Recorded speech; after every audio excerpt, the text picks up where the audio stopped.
Con los años, el amor cambia. No desaparece, pero se transforma. Ya no había mensajes de madrugada ni cenas a la luz de las velas.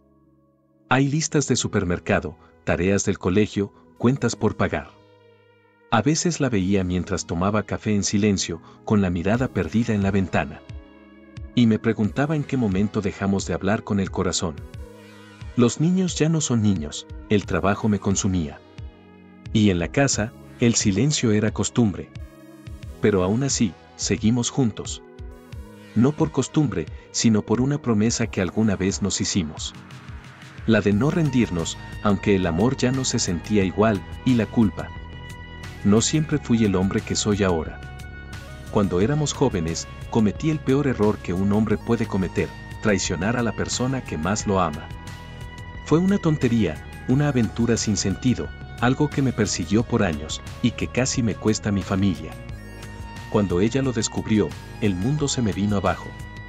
Hubo gritos, portazos, drama. Yo lo merecía todo. Le pedí perdón una y mil veces, me humillé, lloré, y juré que jamás volvería a fallarle. La culpa había marcado mi matrimonio desde entonces. Y lo cumplí.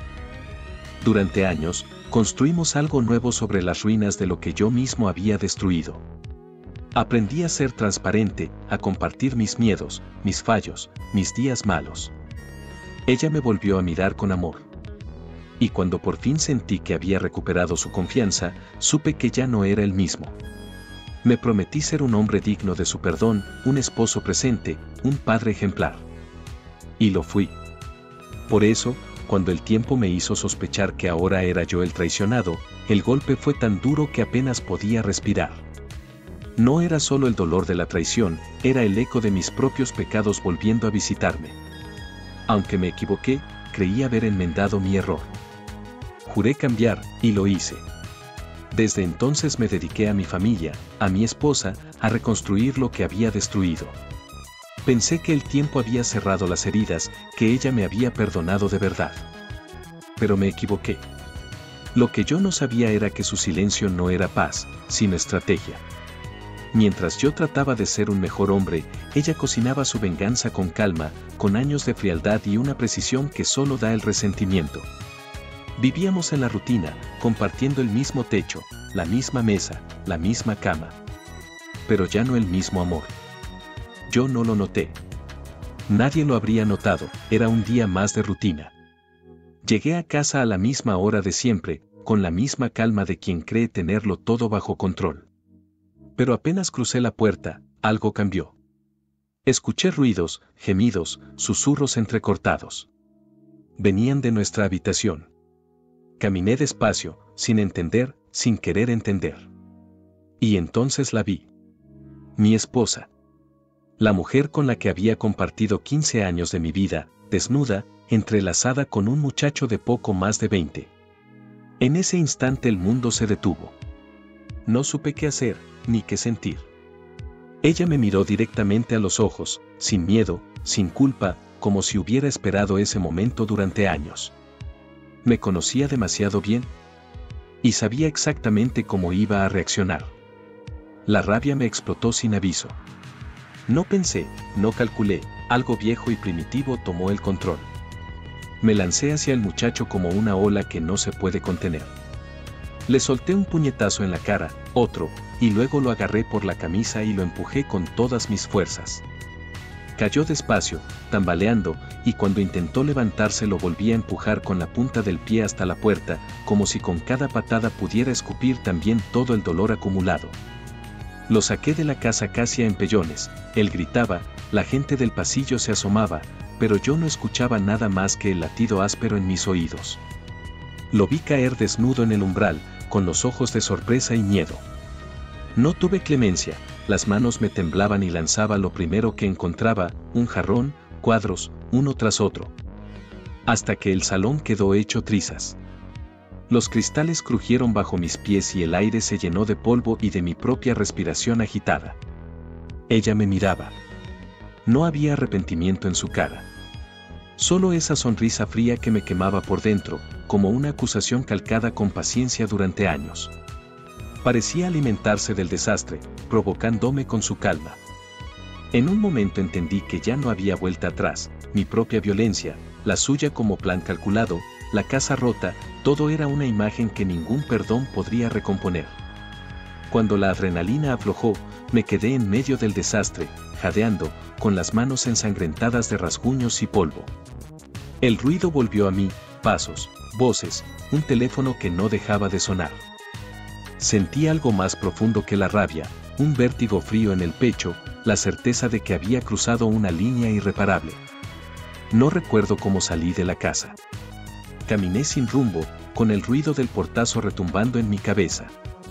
Dejé el auto tirado unas cuadras más allá y terminé en casa de mi amigo Ricardo. Me vio llegar, sudado, con los ojos rojos y sin una palabra. Solo me sirvió un trago y me dejó hablar cuando pude. Le conté lo justo, aunque ni yo mismo entendía lo que había hecho. Los días siguientes fueron un vacío. No volví al trabajo, mi jefe lo entendió totalmente, apenas comía y dormía en el sillón de Ricardo. Hasta que una mañana, 2 sobres llegaron al mismo tiempo. El primero, de la policía local, me citaba a declarar por violencia doméstica y agresión física. El segundo, de un bufete de abogados, me notificaba que mi esposa había iniciado el proceso de divorcio, alegando conducta violenta, infidelidad pasada y daño moral.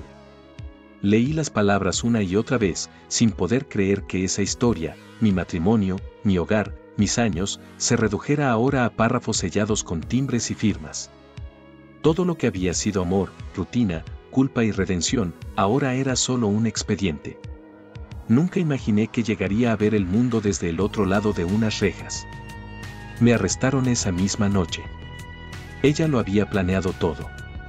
Tenía cámaras, grabaciones, pruebas, no le importó mostrar también su infidelidad, solo para humillarme más. En los videos se veía mi rabia, mi desesperación, el momento exacto en que perdí el control. Y eso bastó. El juicio fue rápido. Las pruebas estaban ahí. Yo había perdido el control, y lo sabían. El juez habló con una voz seca, sin levantar la mirada. Por violencia física y daños a la propiedad, lo condeno a 6 meses de prisión efectiva y otros 6 en reclusión domiciliaria. No me sorprendió. Ni siquiera traté de defenderme. El abogado de oficio me dijo que tuve suerte, no tenía antecedentes, y eso me salvó de pasar años en prisión. Y así, entre paredes silenciosas y recuerdos que dolían más que cualquier golpe, entendí que lo había perdido todo, que la venganza de ella había sido perfecta, y mi castigo. Pero la caída no terminó allí.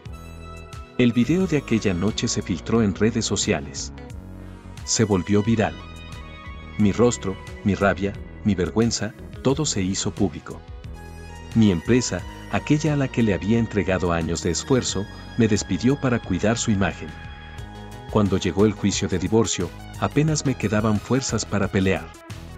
No tenía mucho que ofrecer ni que defender. El juez fue claro, todos los bienes matrimoniales serían para mi esposa y mis hijos. Salí de la sala de audiencias con lo opuesto, sin casa, sin familia, sin trabajo, sin libertad, sin dignidad. Solo un hombre roto, intentando entender en qué momento lo perdió todo. Los primeros días en prisión fueron un infierno. Creí que podía pasar desapercibido, que si no hablaba con nadie, si me quedaba en silencio, podría simplemente desaparecer. Pero la cárcel no deja a nadie ser invisible. El ruido era constante. Golpes, gritos, insultos. Las noches olían a sudor, a miedo y a desesperanza. Dormía poco, comía casi nada. Veía pasar los días por una pequeña ventana enrejada, preguntándome cómo había llegado hasta ahí. Al principio solo quería que todo acabara, cerrar los ojos y no despertar. Pero una mañana, uno de los guardias me lanzó una mirada de desprecio y dijo: «Así terminan los que se creen santos». Y esas palabras, simples y frías, me quemaron por dentro. Esa noche, en medio del ruido y el olor a humedad, algo dentro de mí se encendió. No quería seguir siendo ese hombre roto. Empecé a hacer ejercicio en el pequeño espacio de la celda. Leía cualquier libro que encontraba, incluso la Biblia que un preso me regaló.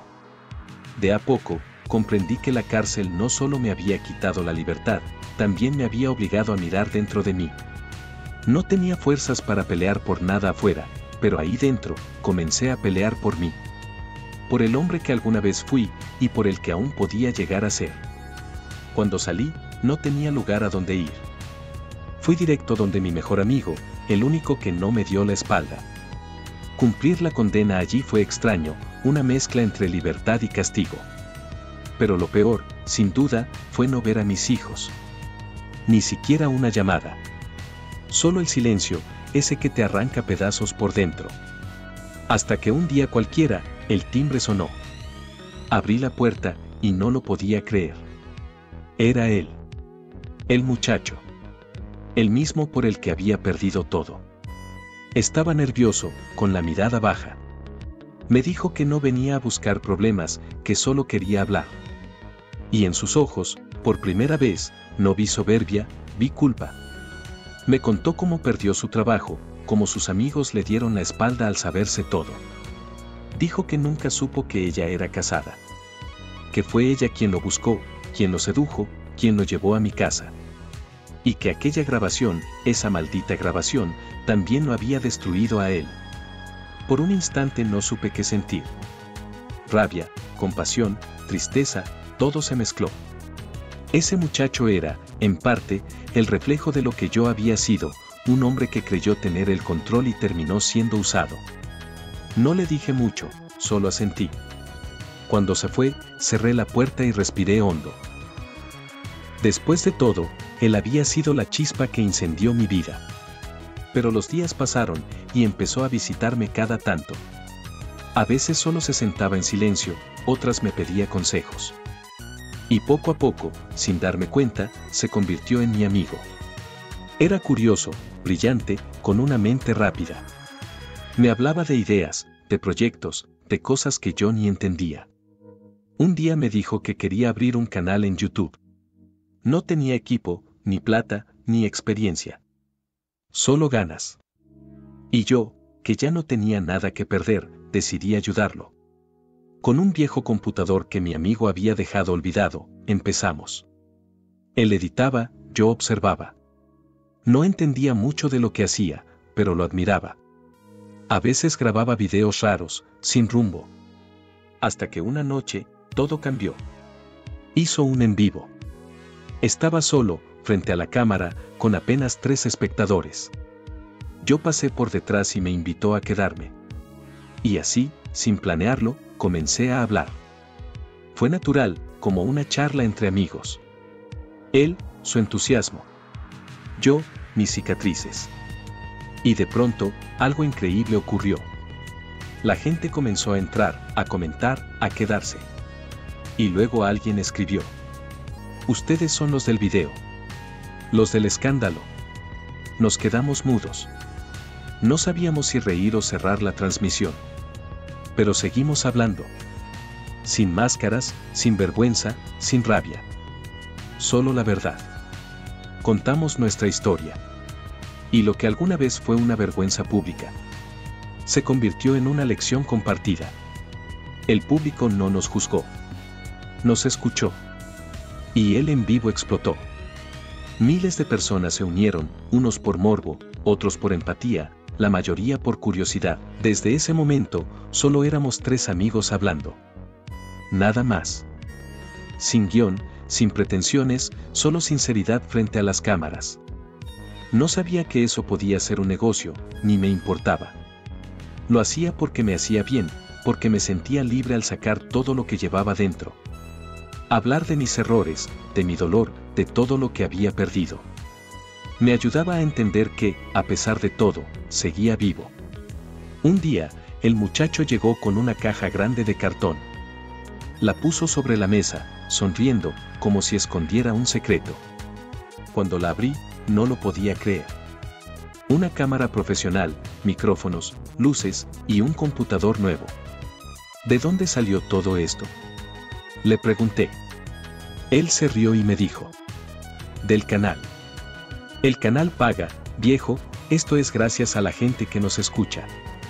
En ese instante entendí que lo que empezó como una terapia Se había convertido en una nueva vida.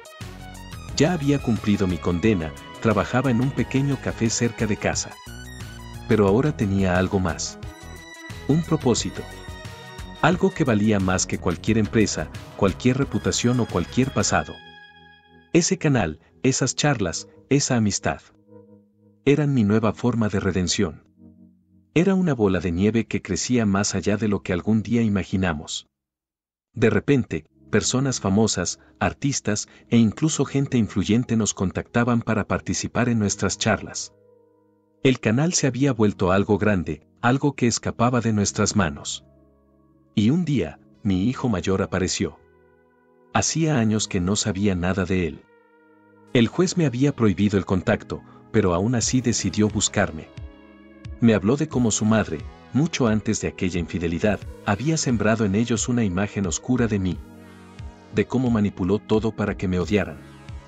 Pero también me contó que, al escucharme en el canal, todo cambió. Que por primera vez habían visto al hombre detrás de la historia, al padre que también había sufrido. Mi ex esposa se volvía loca al saber que el canal tenía éxito.